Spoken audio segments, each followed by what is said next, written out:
অটোরিকশার দাপটে সড়কে বাড়ছে বিশৃঙ্খলা। যানজটের কারণ বেপরোয়া চলাচল, বলছে নগরবাসী। কাজে আসছে না কোনো তৎপরতা। আজও থমথমে খাগড়াছড়ি ও রাঙামাটি। কড়া নিরাপত্তা বহাল। আইন শৃঙ্খলা পরিস্থিতি অবনতির চেষ্টা করলে কোনো ছাড় দেবে না সরকার। ডেঙ্গুতে আরও একজনের মৃত্যু, আক্রান্ত প্রায় 850। ঋতু পরিবর্তনের ফলে পটুয়াখালীতে বাড়ছে শিশুদের ঠান্ডাজনিত রোগ। এবং কুমিল্লায় এখনও ঘুরে দাঁড়াতে পারেনি বন্যা দুর্গতরা। নতুন করে শুরু করতে হচ্ছে সবকিছু, সরকারি বেসরকারি সহায়তা কামনা।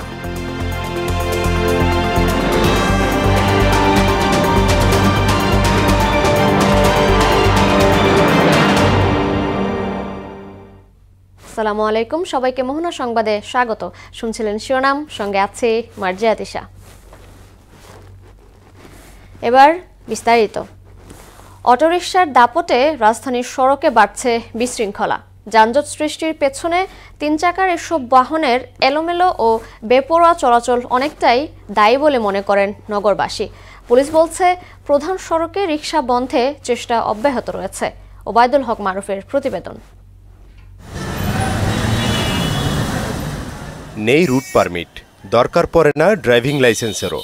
লেন না মেনে বেপরোয়া গতিতে এলোমেলোভাবে ছুটে চলা সহ নানা কারণে রাজধানীর সড়কে বাড়ছে বিশৃঙ্খলা।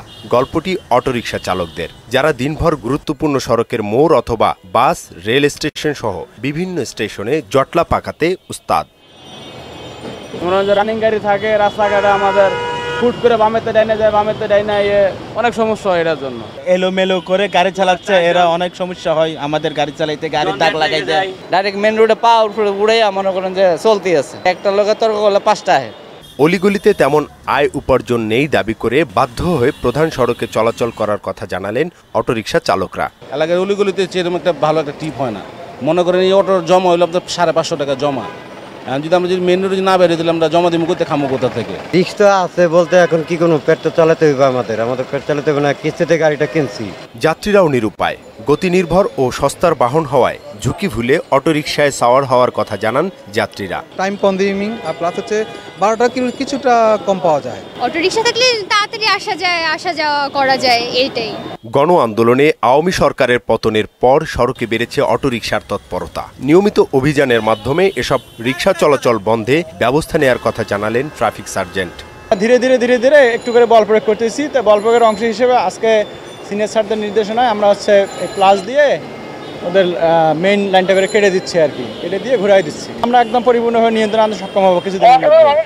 রাজপথে অটোরিকশা বন্ধে 2014 থেকে 2021 সাল পর্যন্ত সময়ে উচ্চ আদালতের 3 দফা নির্দেশনা বাস্তবায়নে ব্যর্থ হয়েছে বিগত সরকার। রাজধানীর প্রধান সড়কগুলোয় ব্যাটারি চালিত অটোরিকশা বন্ধে ট্রাফিক বিভাগ থেকে অভিযান শুরু হয়েছে।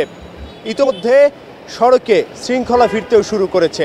তবে বিচ্ছিন্নভাবে এখনও কিছু কিছু সড়কে চলছে অটোরিকশা।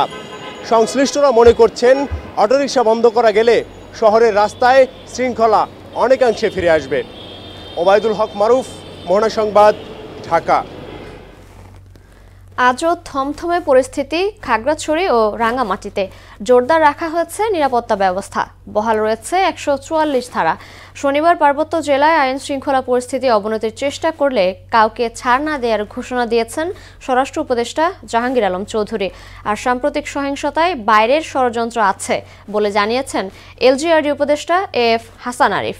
শনিবার দুপুরে রাঙামাটিতে আইন শৃঙ্খলা বাহিনীর বিশেষ সভা শেষে এসব কথা বলেন তারা। ডেঙ্গু আক্রান্ত হয়ে আরও একজনের মৃত্যু হয়েছে। নতুন রোগী শনাক্ত 843 জন। শনিবার এক বিজ্ঞপ্তিতে এই তথ্য জানায় স্বাস্থ্য অধিদপ্তর। চলতি মাসে ডেঙ্গুতে আক্রান্ত হয়ে 42 জনের মৃত্যু হয়। 24 ঘন্টায় ঢাকা বিভাগে 501 জন, চট্টগ্রামে 193, রাজশাহীতে 21, খুলনায় 48, বরিশালে 71 ও ময়মনসিংহে 9 জন ডেঙ্গুতে আক্রান্ত হয়েছে।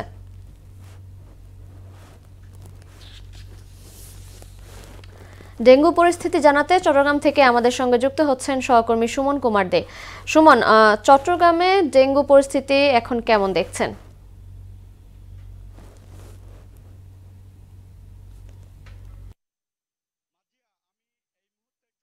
মেডিকেল কলেজ হাসপাতালের সামনে রয়েছি। চট্টগ্রামের বিষয় যদি ডেঙ্গুর বলি আপনাকে, অর্থাৎ প্রতিদিনই মানে অর্ধ শতাধিক রোগী হাসপাতালে নতুন করে ভর্তি হচ্ছে। গতকালও 45 জন নতুন করে ভর্তি হয়েছে।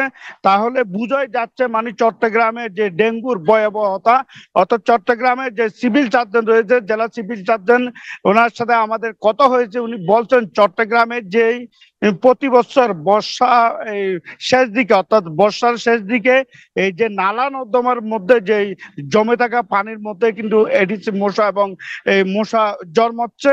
তো চট্টগ্রাম সিটি কর্পোরেশন প্রতি বছর যে মশাকে নিধন ওষুধ ছিটানো হয়, এই বছর কিন্তু তারা কোনো কার্যক্রমেই নেই, অর্থাৎ তারা কোনো সভা বা সমাবেশ করেও কোনো ধরনের যে মানুষকে সচেতন করছেন না। আমরা ইতিমধ্যে জানতে পেরেছি বিভিন্ন মাধ্যমে যে চট্টগ্রামের যে 60% জায়গা কিন্তু ঝুঁকিপূর্ণ, অর্থাৎ ঝুঁকিপূর্ণ এলাকাগুলোতে মশার বিস্তার বেশি। তবে সিটি কর্পোরেশনের কোনো ধরনের প্রচারণা ওষুধ যে ছিটানোর যে বিষয় কোনো কিছুই আমরা দেখতে পাচ্ছি না। সিভিল সার্জন জানিয়েছেন যে সেপ্টেম্বর মাসে, অর্থাৎ পুরো বছরের মধ্যে যে 2024 সালের যে 8 মাসে 5 জন মারা গিয়েছে এবং শুধুমাত্র সেপ্টেম্বর মাসে 60 জন মারা গিয়েছে। তো মোট 12 জনের মৃত্যু হয়েছে।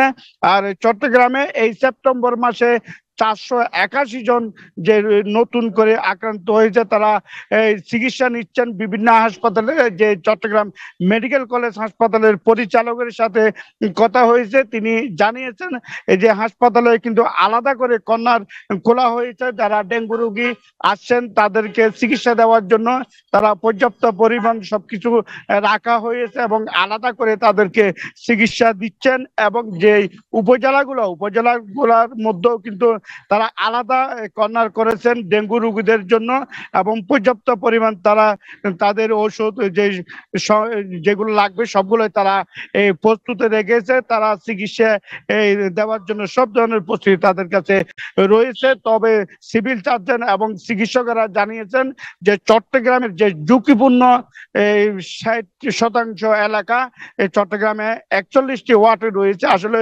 41টি ওয়ার্ডে আমরা প্রতি বছর দেখতাম যে ওয়ার্ড কাউন্সিলর যারা রয়েছে তারা কিন্তু এই বিভিন্ন তাদের ওয়ার্ডে তারা মশক নিধন ওষুধ ছিটিয়ে তারা এই পরিস্থিতি নিয়ন্ত্রণ করেন। এই বছর যেহেতু সিটি কর্পোরেশনের কোনো কার্যক্রম দেখছি না, তো ভবিষ্যৎ যে আরো ডেঙ্গু রোগী কি আরো ভয়াবহ হবে কিনা সেইটা কেউ নিশ্চিত করে বলতে পারছেন না। তো মাজিয়া, চট্টগ্রাম মেডিকেল কলেজ হাসপাতালের সামনে থেকে এই ছিল আমার কাছে সর্বশেষ। সুমন, আপনাকে ধন্যবাদ। ঋতু পরিবর্তনের ফলে পটুয়াখালীতে বাড়ছে শিশুদের ঠান্ডাজনিত রোগ। এতে আক্রান্ত হয়ে গত 3 সপ্তাহে হাসপাতালে ভর্তি হয়েছে 363 শিশু। জেলা সদর হাসপাতালের শিশু ওয়ার্ড ও ডায়রিয়া ওয়ার্ডে ধারণ ক্ষমতার 3 গুণ রোগী রয়েছে। ফলে পরিস্থিতি সামাল দিতে হিমশিম খাচ্ছেন চিকিৎসকরা। পটুয়াখালী থেকে খোকন হাওলাদারের প্রতিবেদন, জানাচ্ছেন শারমিন স্বর্ণা।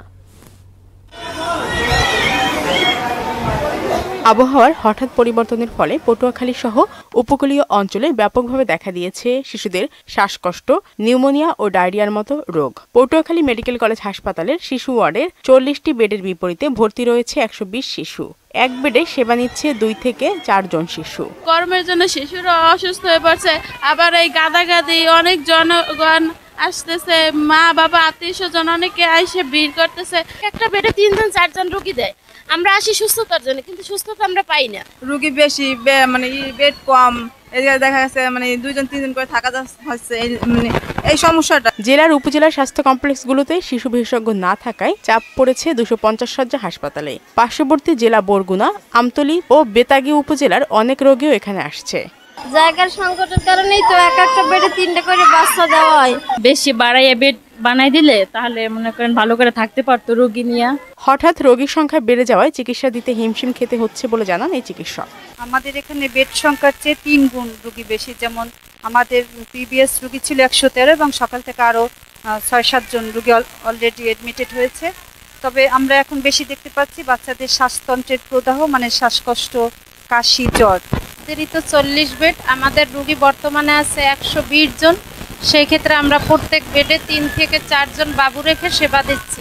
আর হাসপাতালের তত্ত্বাবধায়ক জানালেন শয্যা সংখ্যার কয়েক গুণ বেশি রোগী চিকিৎসা নিচ্ছে। আমাদের 500 বেডের যে মেডিকেল কলেজ হাসপাতাল সেটা এখনো আমরা চালু করতে পারি নাই।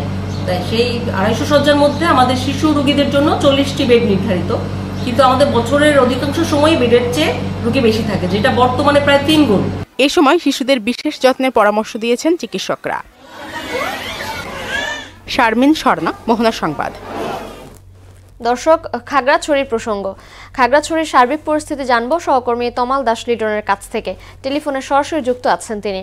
তমাল, খাগড়াছড়ির সার্বিক পরিস্থিতি এই মুহূর্তে কেমন দেখছেন আমাদেরকে জানাবেন।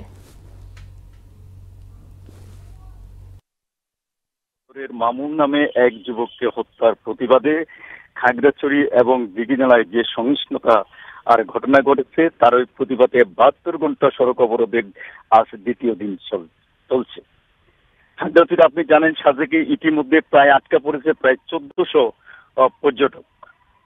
1400 পর্যটক আটকা পড়ছে। এদিকে অবরোধের কারণে নিরাপত্তা ব্যবস্থা জোরদার করা হয়েছে, অতিরিক্ত পুলিশ মোতায়েন রয়েছে। খাগড়াছড়ি এবং রাঙ্গামাটিতে সহিংসতার প্রতিবাদ থেকে বিক্ষুব্ধ যুগ্ম ছাত্র জনতার সমাবেশ থেকে এই অবরোধের ডাক দেওয়া হয়। আপনাকে আরেকটি বিষয় জানিয়ে রাখি, আঞ্চলিক সংগঠন ইউপিডিএফ এই অবরোধ কর্মসূচির প্রতি সমর্থন দেন। খাগড়াছড়িতে গতকাল স্বরাষ্ট্র উপদেষ্টা জেনারেল মোহাম্মদ জাহাঙ্গীর আলম চৌধুরী এবং স্থানীয় সরকার পল্লী উন্নয়ন সমবায়ী উপদেষ্টা এএফ হাসান আরিফ জানান, খাগড়াছড়িতে শান্তি সম্প্রীতি রক্ষায় বসবাসরত সকল বাসিন্দাদের একযোগে কাজ করার আহ্বান জানান।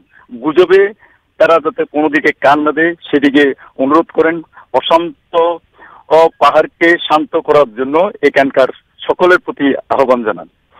তো খাগড়াছড়িতে আজকে দ্বিতীয় দিন অবরোধ চলাকালে খাগড়াছড়িতে কোথাও কোনো অপ্রীতিকর ঘটনা ঘটেনি। এই ছিল আমার কাছে খাগড়াছড়ি থেকে সর্বশেষ। তমাল, ধন্যবাদ আপনাকে। কুমিল্লায় এখনো ঘুরে দাঁড়াতে পারেনি বন্যা দুর্গতরা।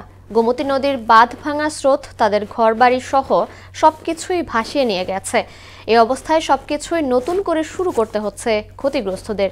এই অবস্থায় সরকারি বেসরকারি সহযোগিতার অপেক্ষায় আছেন সবাই। কুমিল্লা থেকে তাওহিদ হোসেন মিঠুর প্রতিবেদন, জানাচ্ছেন আফরিন পপি। কুমিল্লায় বন্যায় পানি চলে গেলেও রয়ে গেছে ক্ষতচিহ্ন। আগ্রাসী বন্যা কেড়ে নিয়েছে দুর্গতদের সবকিছু। ঘরে ফিরতে তাদের নতুন করে শুরু করতে হবে সংসার। এ অবস্থায় সরকারি বেসরকারি সহযোগিতা ছাড়া তাদের পক্ষে ঘরে ফেরা সম্ভব না বলে জানান ক্ষতিগ্রস্তরা। আমাদের সামর্থ্য নাই যে ঘরবাড়ি তোলার, এখন আপনারা যদি পারেন সহযোগিতা করতেন। সরকারের কাছে আবেদন করছি যাতে আমরা পরবর্তীতে একটু দাঁড়াতে পারি। ঘরহারা মানুষগুলো বলছে যে আয় রোজগার তা দিয়ে নতুন ঘর করা সময় সাপেক্ষ, কারো কারো পক্ষে অসম্ভব বলে জানান ভুক্তভোগীরা। এখনকার যে আমরা বাড়িঘর আবার বাসায় ফিরে যাবো এই সামর্থ্য আমরা নাই, আর সরকার সহযোগিতা করে। আমরা যে ঘর বাড়ির যে জামু, ঘর নাই, দুয়ারদা নাই, কিছু নাই, বেড়া নাই, খোড়া নাই, কিছু নেই। আমরা বাড়িঘর হারিয়ে ক্ষতিগ্রস্ত অনেক পরিবার বসবাস করছেন খোলা আকাশের নিচে কিংবা আত্মীয় স্বজনের বাড়ি ও আশ্রয় কেন্দ্রে।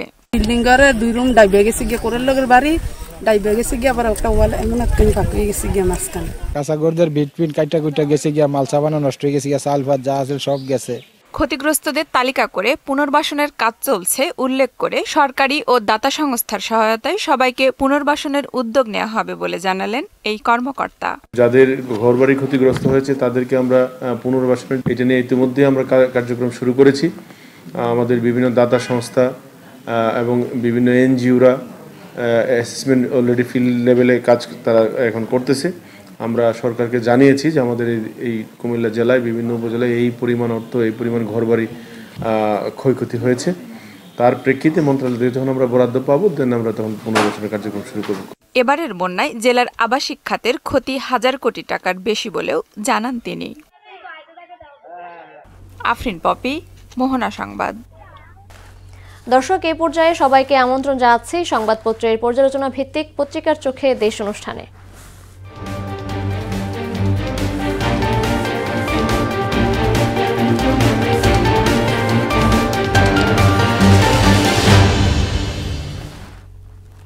দর্শক, আজকের অনুষ্ঠানের অতিথি মোহনা টেলিভিশনের senior news editor Shipon Haldar.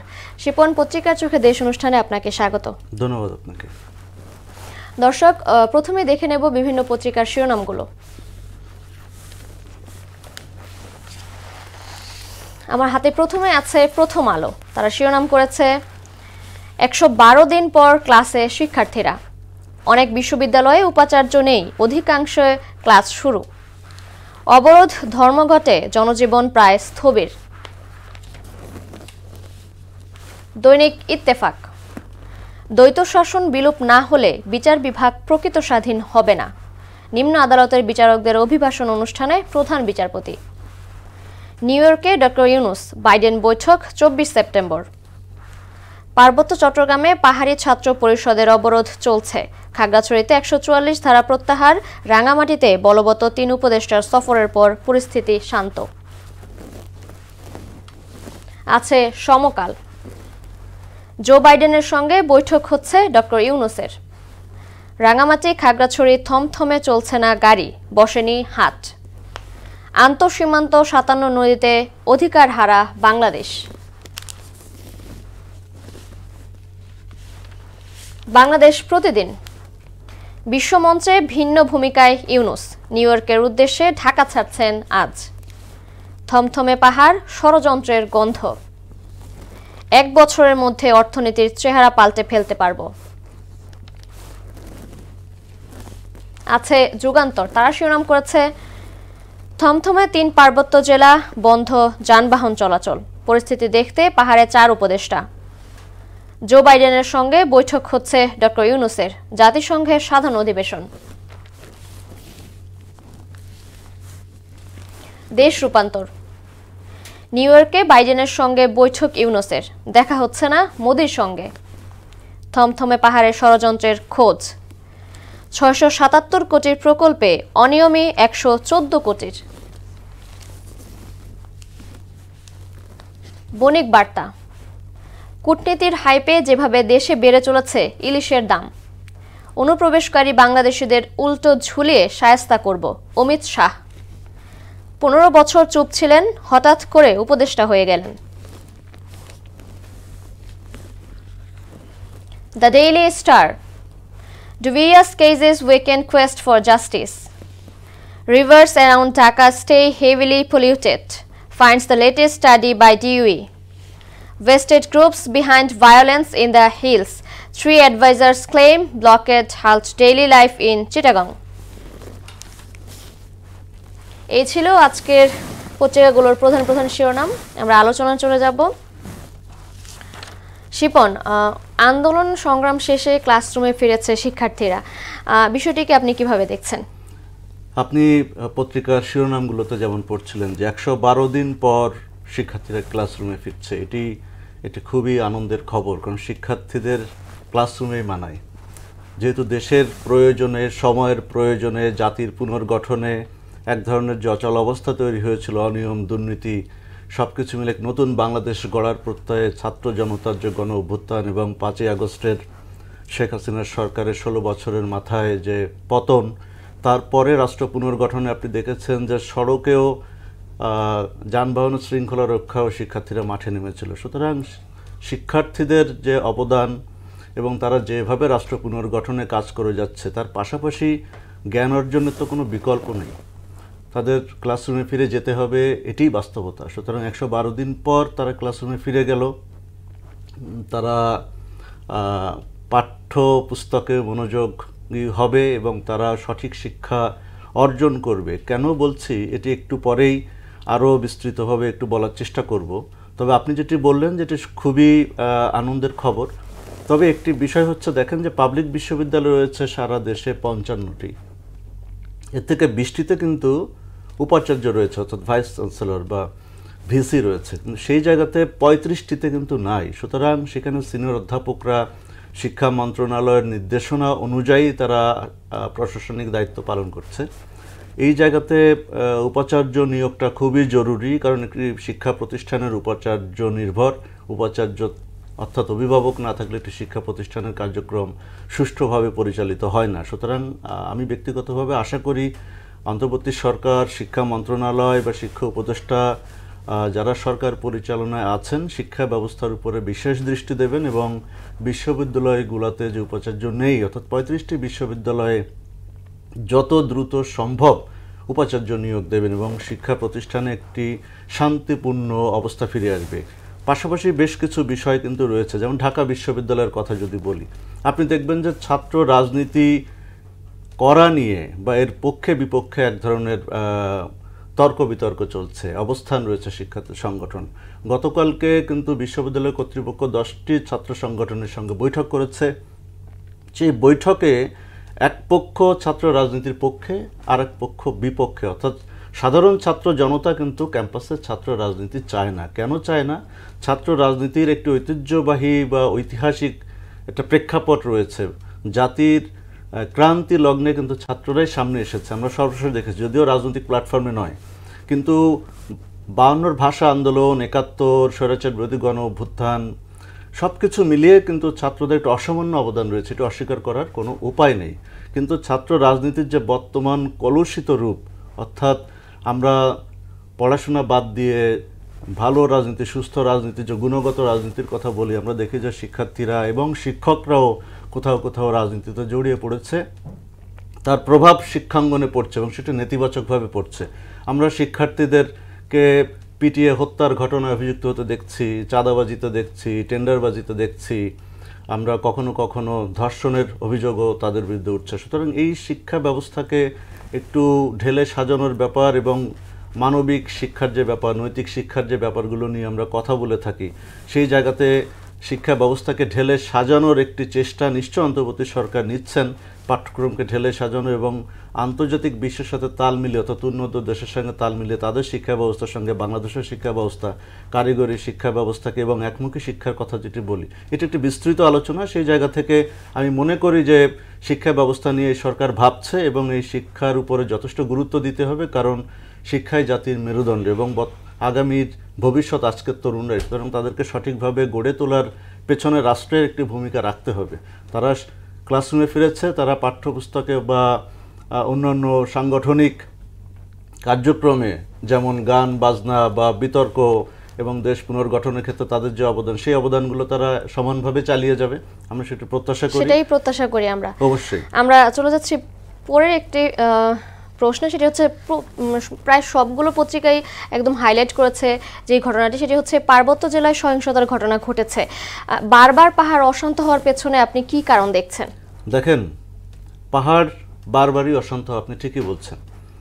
পাহাড় অশান্তর পেছনে এখানে কিন্তু জাতীয় এবং আন্তর্জাতিক ষড়যন্ত্র কাজ করে বলে আমি ব্যক্তিগতভাবে মনে করি এবং ইতিহাসও সেটি বলে।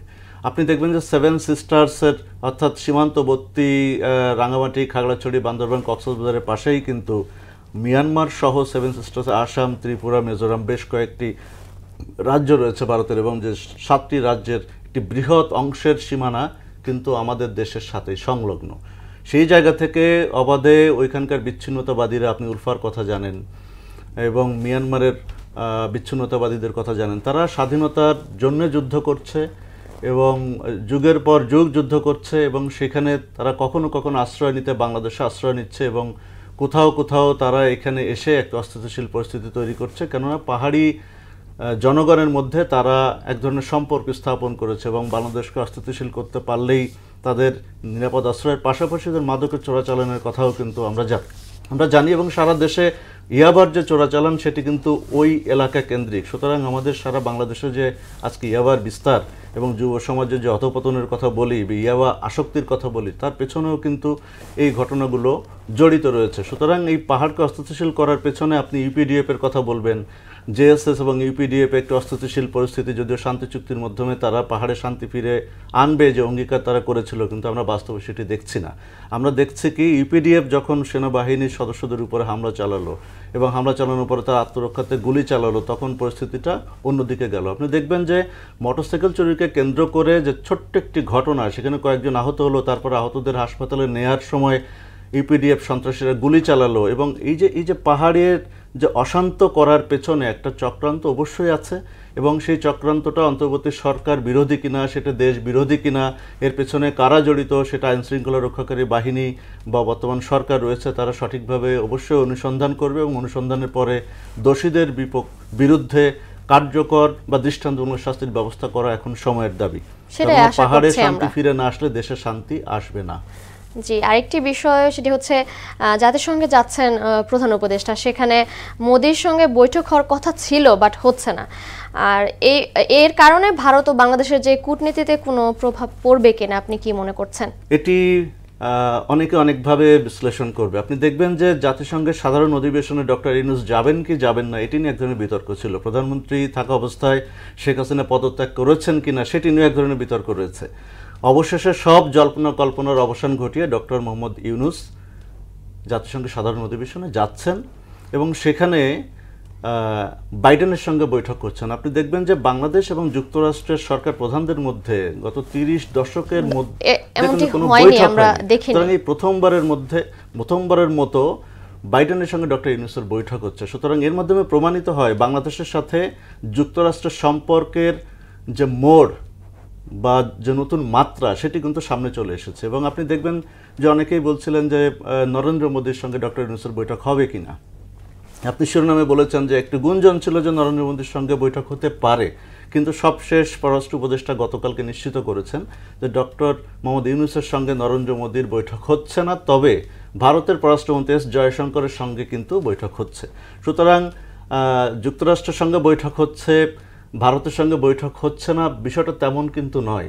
যেহেতু একটি দেশের পররাষ্ট্রমন্ত্রী বৈঠক করছেন, সুতরাং আমরা ধরে নেব যুক্তরাষ্ট্রের সঙ্গে বৈঠক হচ্ছে, একইভাবে ভারতের সঙ্গে বৈঠক হচ্ছে। তবে হ্যাঁ, সরকার প্রধানের সঙ্গে যে সরকার প্রধানের বৈঠক হওয়ার ব্যাপারটা, যেমন জো বাইডেনের সঙ্গে ডক্টর ইউনূসের বৈঠক হচ্ছে, তেমনি নরেন্দ্র মোদীর সঙ্গেও বৈঠক হওয়ার কথা ছিল, যদিও হয়তোবা আমরা যতটুকু শিডিউল অনুসারে দেখেছি যে শেষ পর্যন্ত ডক্টর ইউনূসের সঙ্গে নরেন্দ্র মোদীর দেখাও হচ্ছে না। সুতরাং তিনি যখন যুক্তরাষ্ট্রে পৌঁছাবেন নরেন্দ্র মোদী হয়তোবা তখন ভারতের পথে থাকবেন। সুতরাং এই যে শিডিউলগত যে একটি জটিলতা, সেই কারণে হয়তোবা বৈঠক হচ্ছে না। তবে এটা সত্যি যে আমরা যে ভারতের সঙ্গে বাংলাদেশের সম্পর্ক, সরকার পতনের পর শেখ হাসিনাকে আশ্রয় দেয়া এবং আওয়ামী লীগের সাথে মোদী সরকারের যে দহরম মহরমের কথা আমরা জানি বা আমরা শুনেছি, সেই জায়গা থেকে অনেকেই এটিকে বলছেন যে না, ইচ্ছে করে হয়তো মোদী ডক্টর ইউনূসের সঙ্গে বৈঠক করছেন না।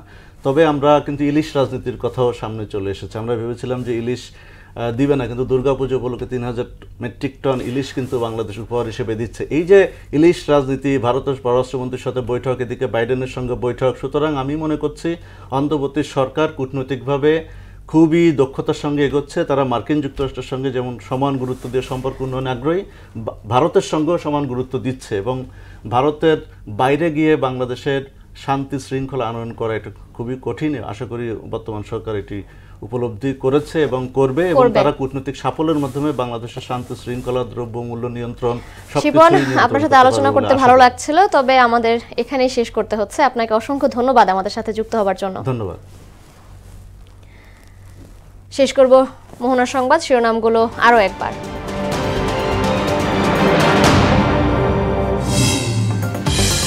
অটোরিকশার দাপটে সড়কে বাড়ছে বিশৃঙ্খলা, যানজটের কারণ বেপরোয়া চলাচল, বলছে নগরবাসী, কাজে আসছে না কোনো তৎপরতা।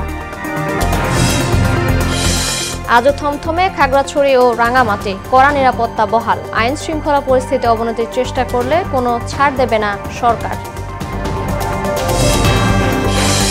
ডেঙ্গুতে আরও একজনের মৃত্যু, আক্রান্ত প্রায় 850। ঋতু পরিবর্তনের ফলে পটুয়াখালীতে বাড়ছে শিশুদের ঠান্ডাজনিত রোগ। এবং কুমিল্লায় এখনো ঘুরে দাঁড়াতে পারেনি বন্যা দুর্গতরা, নতুন করে শুরু করতে হচ্ছে সবকিছু, সরকারি বেসরকারি সহায়তা কামনা।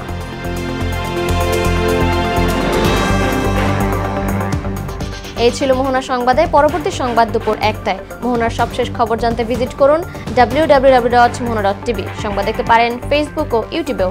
এতক্ষণ সঙ্গে থাকার জন্য ধন্যবাদ সবাইকে।